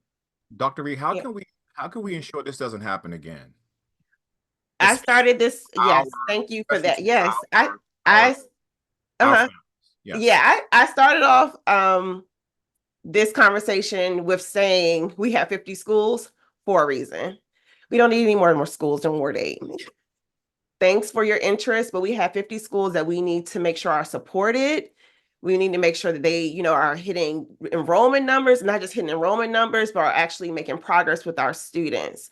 I too watched the Eagle Academy situation. One, it came up pretty abruptly for me, and I was not in support of the proposal was for another LEA, which was Friendship, to take Eagle's debt And I did not think that was a good move for another school to assume another school's neglect in regards to finances. Because and unfortunately 353 students were in families attached to that decision. However, I did also say and make sure I got to the fairs to make sure that students could get connected with another school, and making sure that there was some one-to-one correspondence in regards to how many students were missing or who had to leave Eagle and go to another school. But I think we make sure that we don't do this as in a sense of we need to push, and this is gonna be my homework too, the PCSB to look holistically across our ward when it's making approvals. There's literally a school coming across the street from my home that I'm like, when I listen to the Eagle hearing, I'm like, okay, there was no playground at the new site and that Eagle had assumed over in Ward or by the Navy Yard. I'm not sure if that's Ward 6. I think it's Ward 6. They didn't have a playground. And I'm literally watching the PCSB approve a school next to us with no playground. So it's like, where do we find the consistency? Where do we look at the context of our ward? It makes no sense that we have the most schools and we have one grocery store, so there's some spread in regards to how we're using our spaces. Is this the right approach? And again, getting on some common ground related to what schooling means for us. But I think what we need to be focused on, particularly in Ward 8, is take care of the 50 that we have, make sure they are putting out excellent outcomes, and let's go with that versus we need a new and brightest. And then with the 50, monitoring them, because as Dr. Patterson said, the fact that they were dipping low in regards to numbers and the number of cash on hand, that was worrisome, and that people chronically ignored that. I will give credit to the 3 women who were on the PCSB who, for the first time in me sitting on PS or listen to a hearing, actually mentioned numbers. I'm like, we have schools opening and people are not looking at what is the financial impact, not just of this school, but again, the 50 tied either near the ward, and then that's just Ward 8. We know that you can hop over Minnesota Avenue and be right in Ward 7. What is the impact in our area and in the ecosystem of our education? So I think we do need a pause. That could be our immediate step. Let's pause on opening something new. And again, let's inspect all 50. What programs do people have? What outputs do they have before we keep giving people new buildings, more money to possibly be mismanaged? That's a great idea there. Calique, you want to add anything? I really am not too much aware of I know it closed, but I'm not really too much aware. The only thing that I do know is that they're currently assisting families in finding new schools. The public charter school board, I believe, and I think it was my school, DC. They're trying to help set up enrollment fairs and provide guidance on available options. But yeah, other than that, I really don't know nothing about that. That's fair. That's fair. We appreciate that. I just wanted to make sure that we acknowledge that. I want we are getting low on time, and so I want to start open up questions to the public, and we have some questions that were submitted earlier, and then we have some that are coming in live. But I also want to recognize that LaJoy Johnson Law is with us, and she is a candidate for school board here in Ward 8. In fact, she is the only candidate on the ballot there, and I know she's out in the community, but she wanted to stop by. I wanted to at least give her an opportunity to address us here today, especially since we're talking about education. Hey, LaJoy, welcome. Hey, Troy, can you hear me? Yep, we can hear you. Hey, Word 8 Dems. Hey, Troy. Hey, everybody. I'm happy to see you guys. Do you want me to start, or did you have a question for me? No big question. Just I know that you have a vision for what you would like to see us do. You've heard the conversation thus far with Dr. Reid and Dr. Patterson and the Honorable Barnes. So I'm just curious about, as you think about what's next, right? After the general election and after being sworn in, what's on your mind? What's number one for you around DC about Ward 8? Yeah, well, first of all, I just want to say thank you to Dr. Reid and to Dr. Patterson and to Calique and for all of the work that they have done in Ward 8. We have to honor those who come before us. I want to thank all the Ward 8 Dems for having me, just to be able even to share my vision at all. So thank you all so much. And I am out in the community, so if you hear noise, if you hear wind, just ignore it. But I think my biggest vision for Ward 8 in education and just for the word period is really inclusion. I really have been preaching inclusion for like probably since my daughter got here. Most of you know I am a proud single mother. My daughter is Abria. She's 13. She's inspired me in so many ways. That's how I got into education. That's how I got into policy. I'm going back to school to get my PhD in public policy and administration. I work at Advocates for Justice and Education. We help parents throughout the city as they navigate special education and just other educational challenges and issues. And so as I've been doing this work on the ground, one of my biggest concerns is just the inclusion of special education. We have the highest number of students with disabilities in our ward. And are we really being inclusive to what they need? Are we really being inclusive to what their families need? And then as I talk about families, I think about the parent engagement.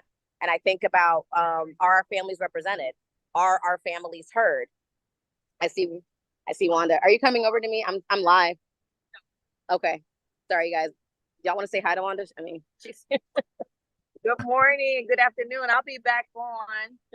We have some updates for you. love Miss Wanda Lockridge, and again, just thankful to her and Mr. Lockridge again to honor him as well. But back to what I was saying about families, and I was like, actually, when I talk about Mr. Lockridge, that was one of the things that like I talked to Miss Wanda about, and one of the things that he was really big on: family engagement. Family engagement, parent engagement, families at the forefront. It really does make a difference. And just to kind of to piggyback on what Dr. Reid said, we don't have to have children and to push forward humanity. And I know Tracy Ellis Ross said that yesterday, right? But when we do have children, we all have to push humanity forward. And when we're parents, Black parents are not respected. And I hate to be the bearer of that type of news on this political platform, but it is what it is. We have to call a thing a thing. And Black families are not, we have to call a thing a thing. Black families are not respected in as they should be. They're just not. I think we consider them an afterthought, unfortunately. So we as a community have to do better with uplifting our parents because they're going through so much. And then half of our families are here. Half of our families are also like traveling across the city just to be able to get programs. I think Dr. Patterson and Dr. Reid talked about that our enrollment numbers, enrollment numbers are affected by the schools that are here, the schools that are around the city because of programmatic decisions that families are making. So we have to do better to uplift our parents and to include them and to figure out why. One of the things that we talked about on the boundary study was we were looking at the travel pattern. We were looking at, okay, who's traveling, who's staying in the ward, and who's going outside the ward. What people don't know is actually kind of about half and half. So half of our families are in the ward, half of our families are not. And it gets really, really dicey around middle school and high school because of programmatic options.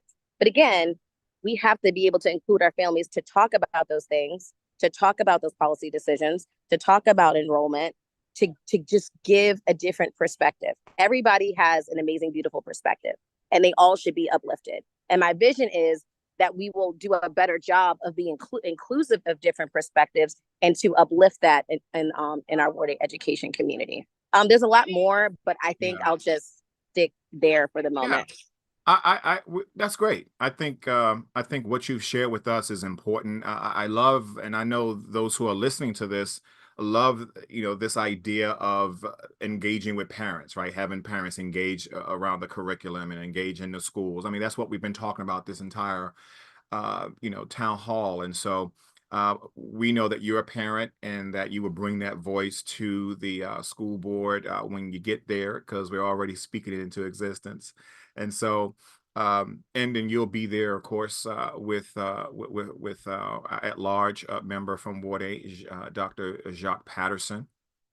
And so, so it's great to have the Ward 8 voice in addition to Calique Barnes, speaking about what's happening here on the ground here in Ward 8 and what we can do, not just here in our ward, but what we can do better in the District of Columbia.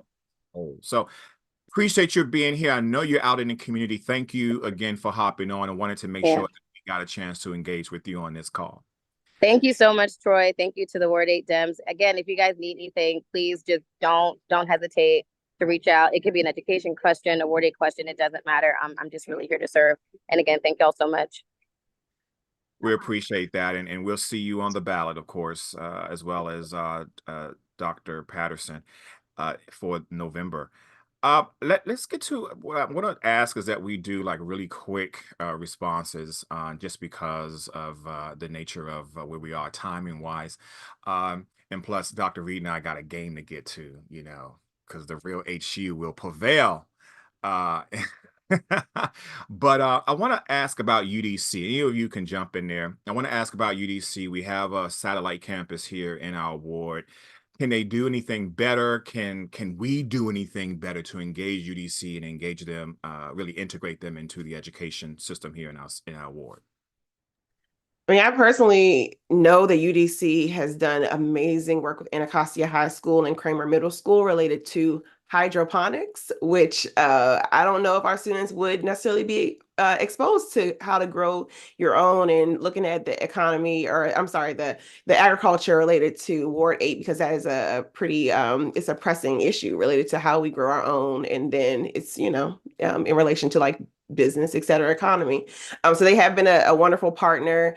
I would love thinking about like how we're looking at a college career for almost every student to have a guaranteed pipeline to at least UDC in our city, because it's a way for students to make sure they have like connections to college. So they have been pretty supported, particularly in the Anacostia and Kramer pattern. I'm familiar with that because I get frequent emails related to their work there.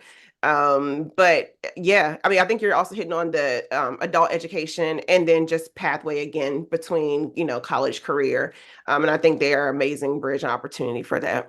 There's also a couple of adult charter schools in our ward as well, right? That because I know, all of us don't get what we should get, for whatever the reason is from our traditional, grade school system, right? I had to take additional classes when I got to college, for example, to get to where I needed to be in order to succeed. And so we know there's some other adult charter school options as well, in addition to UDC. What more do we need to help? Is there a gap, right? Are we missing anything? Dr. Patterson, I think you were going to jump in. Yeah, what I would like to say is whether we're doing it with our adult education or we're doing it with the high schools, is I'd like to see a lot more dual enrollment with UDC to make sure that we're making sure students are matriculating into the school itself. I see a lot of the other universities doing this with our schools and everything like that.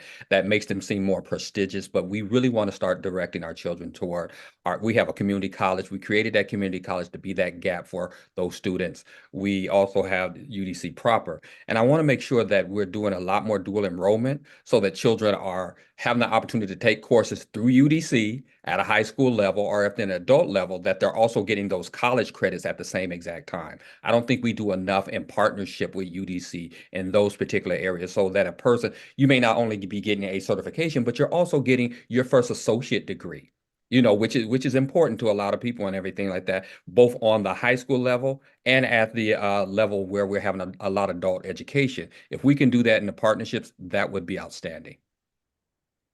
Okay. Calique, anything there?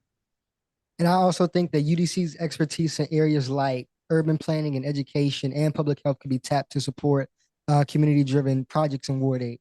I think this can include like collaboration with local leaders to address housing, because once we get out of high school, I think it's kind of difficult.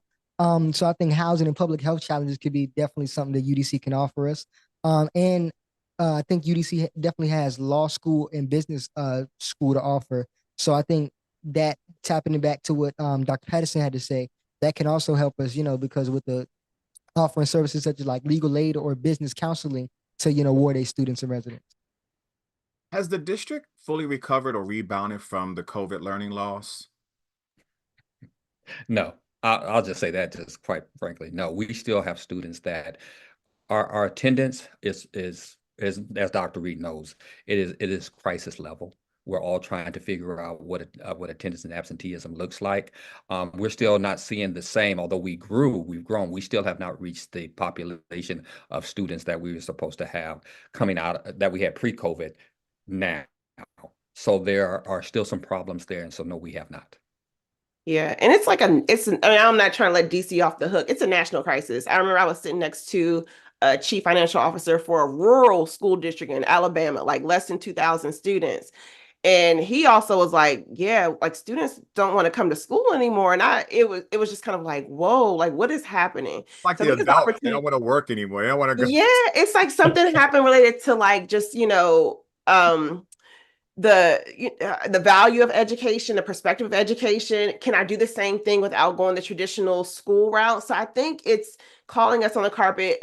We go into our numbers, they weren't great. We had some progress ahead of COVID.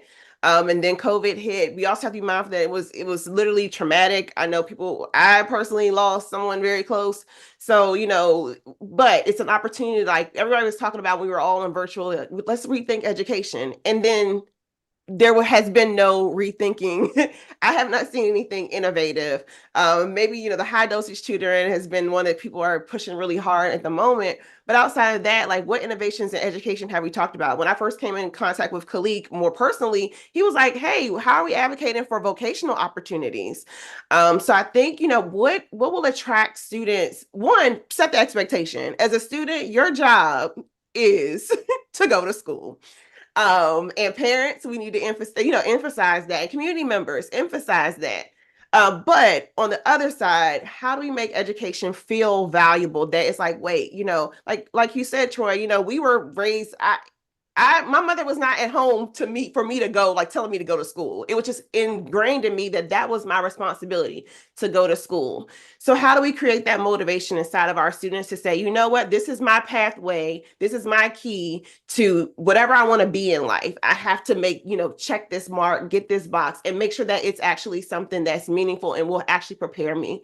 And I know we're going to close soon, but something that we are working on the board is graduate profiles. We are basically working on a state board of education, talking about like, what does it mean to be a DC graduate? What competencies, and not just math and reading. And Thomas Ruffin, thank you so much for that question.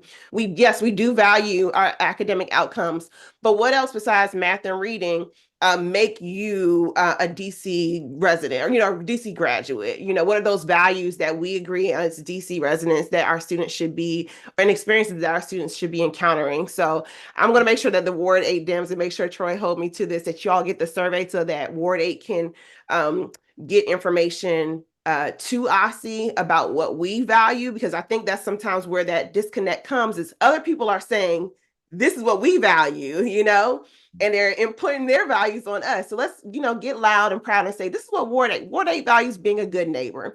Ward 8 values honesty. Ward 8 values accountability, and all those things that, what it means to be a Ward 8 resident. And let's get our voices rallied behind, that effort in regards to what does it mean to be a DC graduate. Couple of quick ones here as we are nearing our time. You mentioned it in terms of truancy. So there's a question here about what efforts are being done to reduce the large numbers of African American men from dropping out of school. That might be a little too long, much more of a deeper question to answer than time allows. But if there's any really quick bullet points or quick notes that we can to bring up, that'd be great. As residents push people to stop roundtabling this issue, it's time for us to act. I know we've had a gobs of hearing on absenteeism, and we need to put something in place. So in regards to whatever strategies have been outlined, I can't remember, one, making school more, attractive and feeling necessary to students is a piece of it. But I think we just need to stop doing hearings and do some implementation. There's been a lot of strategies outlined. Pick a couple of them. Let's roll it out. Let's monitor for a year, see what worked, what didn't work, and then try again and keep doing it over and over again. But we can't keep having hearings on absenteeism. And what I'll say I'll say real quick on that is that for African American men specifically, we need to really focus on safety, getting back and forth to school, what that looks like. We have a very disjointed and dysfunctional approach to how we do safe passage violence interruption. Is everybody lives in their own little silo and they're not coordinating across that. And we have incidents like we had recently at one of the KIPP schools where two kids were shot on their way to school, which made the news 2 Thursdays ago. But that happens, and it happens across the city because we are not very coordinated on safety. So males are feeling like, I don't know if I can get to school, and if I'm in school, what's going to happen in school. So that's a major problem specifically for Black males. Yeah, Calique? Calique, anything to add? Okay, we have so many other questions here. We have questions around AI. I mean, that's a really good part there. I'm actually in school as well, working on a doctorate degree, and I'm thinking about AI and how that will interact with our educational system going forward. What does that mean? Maybe that is the game changer that we've been asking for and praying for. We have lots of different questions here, but I think what I'm going to do is wrap us up with the final two. And that is really what, oh, PTAs or PTOs. Um, some schools have them, some don't. Is there a way for non-parents? I think one time Philip Pinnell was the head of a PTA at a school, maybe even, I won't say the school, but he was the head of a school because they didn't have a PTA there. Is there a way for others to get engaged in that? I think we need to look at PTA different. So remember, LaJoy hit on that point. I think it's like 56% of students are in award school, whether it's what is it, charter or DCPS. And then a good portion are traveling outside of the ward. That means families are, you got to pick a, like if you're saying the PTA meeting's at 5 o'clock, which one do you pick? And that's just maybe one child in a house.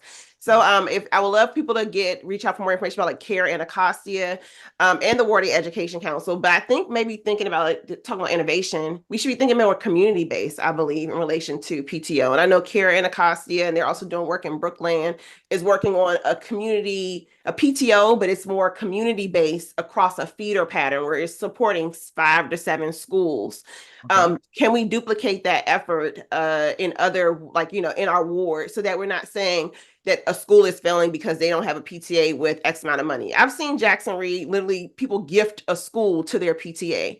We don't, again, that's where your structural and, the racism come, not really, more structural inequality comes in, of somebody can gift a whole house to a PTO. Well, how do we as a community just rally around what we have versus saying like, oh, we don't have this? Well, we have community. So how do we roll everyone into an education effort? So I think there is Karen Anacostia, reach out, I'll give you the information. But we are working on building a community-based PTO or community-based PTO based on a feeder pattern, and hoping to duplicate that effort. We got to start small and scale up to make sure we eventually get all schools in Ward 8 rolled into some sort of organization that says we are here to support the school outside of what the schools are traditionally budgeted for. And I'll also add to that very quickly is that we have to get back to, and when I first arrived here, we had Friends of Ballou High School, and I was part of that when I first arrived and stuff like that. So if you don't have a student there, but you care deeply about the school and its ability to operate and do the things that it needs to do, you're a friend of. And I remember I had a friend of mine, and he was actually, he had come from east of the river, and he had risen to the level of being a VP at Coca-Cola, and he was heavily involved in that, and that brought a lot of resources to Ballou at that particular time.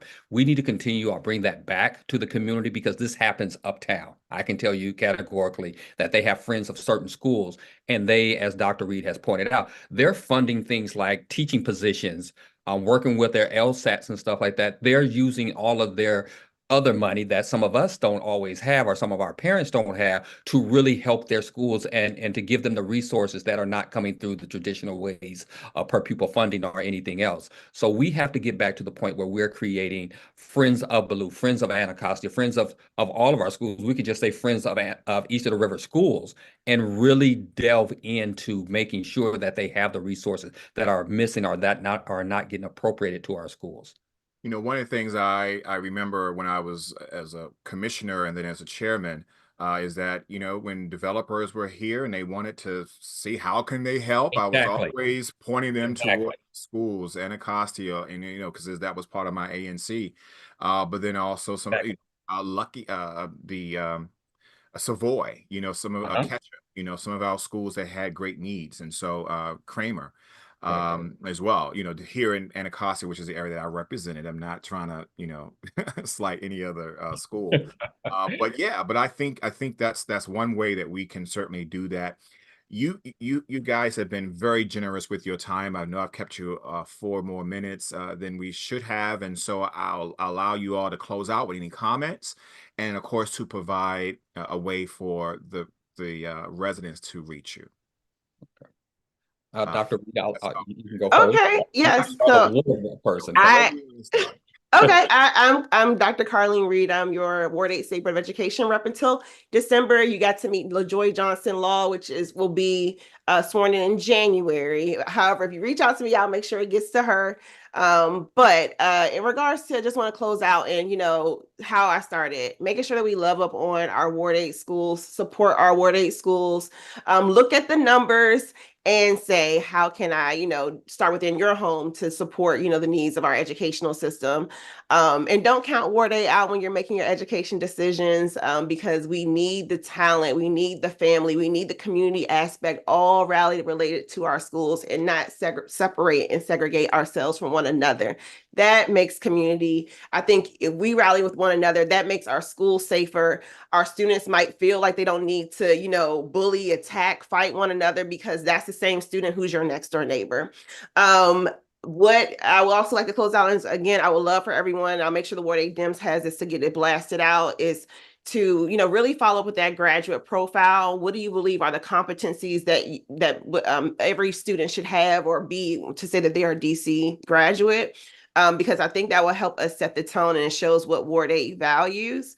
And I know as long as I'm on the board, I will push those, and I'm sure Dr. Patterson and LaJoy will pick up the baton and keep it running. And just in case that work doesn't end before I'm on the board, but I deeply believe that this is our opportunity to say, yes, we value student achievement and outcomes, and then we also value those personal characteristics that make the Ward 8 family what it is. So I can be reached at Carlene.Reid, Carlene.Reid at dc.gov, or 202-618-0525. And I'll try to be as quick. Dr. Jacque Patterson, nearing 30 years resident of the Great Ward 8. I so appreciate my home ward always. Even though I am the at-large representative, Ward 8 is home, and where my focus is. I look forward in the next, since I'm also running for office and I'm unopposed, of really working closely with the Ward 8 Education Council. I think Dr. Reid and the people who are there have built a great foundation, and I look forward to making sure that we uplift it even more so on a larger scale, because we know that resources come from across the city, and how I can redirect those resources, especially over here east of the river. So that's going to be one of my major focuses, is really trying to make sure that I can focus as much resources east of the river that I possibly can, to make sure that we're getting our equitable funding and everything and every piece of resource. So I look forward to just talking to you. You can reach me at jacque.patterson@dc.gov. I think most people already have my number, but I'll say it again, 202-834-2553. I also have a number of people who just reach out to me. If you're my Facebook friend, my IG friend, I get a lot of work from people just messaging me there saying, Mr. Patterson or Dr. Patterson, can you help me with this situation? Continue to do so. Thank you again, Dr. Patterson. Thank you, Dr. Reid. Thank you, Calique Barnes. These are our State Board of Education representatives. And of course, thank you to LaJoy Johnson Law, who will assume Dr. Reid's position come January. First, you got to vote for those who are on the ballot first. Thank you again, Jacque. I really appreciate you being here. And thank you for your time. And to Dr. Reid, only thing I got to say is the real HU is Howard University, and I'll see you shortly. Okay, I do believe that before we close out, there are some announcements from the Office of the Ward 8 Council Member, and I wanted to recognize them at this time. Wanda, you with us? Yes, I am. Let me come on camera. Thank you so much. Just wanted to take 2 seconds to announce that Councilmember White will be holding a senior meeting this coming Thursday at the Congress Heights Wellness Center, Senior Wellness Center. A ward-wide community meeting will be held the following week. We're just trying to tie down the location, and we will get that information out. But for all of our seniors, please join us next Thursday. We'll be in person and in virtual as well. we're getting that information out to all the senior buildings and the senior location and the ANC so they can also speak to their constituents as well. So we're hoping to see our seniors there to talk about where we are legislative and to hear their concerns, and then look out for the following week for a ward-wide community meeting. Thank you so much for allowing me to give that update. Thank you again. We appreciate that. And once again, I just think it reiterates that the office of the Ward 8 council member is open for business.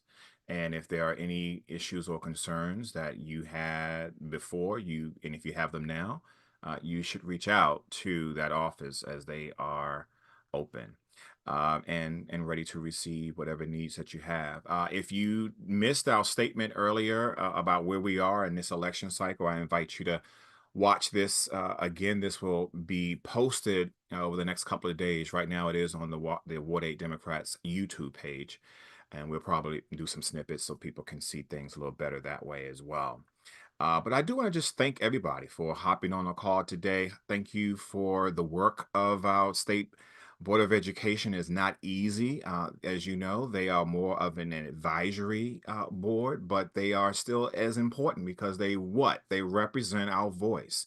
And so it's paramount that they hear from you, that they hear from us, and that they go forth and bring your voices, our voices with them when they're advocating on behalf of our young people, on behalf of families, on behalf of our schools. And so we are so appreciative to them today, and certainly wish those who are running for re-election best of luck. Now, I wanted to again express our gratitude for our panelists and thank you all for joining us here as well. Please, once again, check us out across all of our social platforms. And you can visit us online at ward8dems.com. I want to just quickly close with this image here that you know that we are having a vice presidential debate watch party. It's going to be at Busboys and Poets on October 1st. That's a Tuesday. It's going to start at 8. We'll be there. Come mingle with us. You have questions about voting, questions about the ballot. We can also talk about that at that time as well. And of course, for more information, we invite you to visit our website at ward8dems.com, where we'll have more information there. You can register to attend that event there as well. And it's just important that we know who's coming so that we can prepare. And of course, we can stay in touch with you because so much is going on in our ward. I want to keep you informed. Okay. So mark your calendars for our next meeting, which will be in October. Details will be announced soon. Until next time, stay engaged, stay informed, and remember, your voice matters in shaping the future of education in our ward. All right. Thank you all so much. God bless. We are adjourned.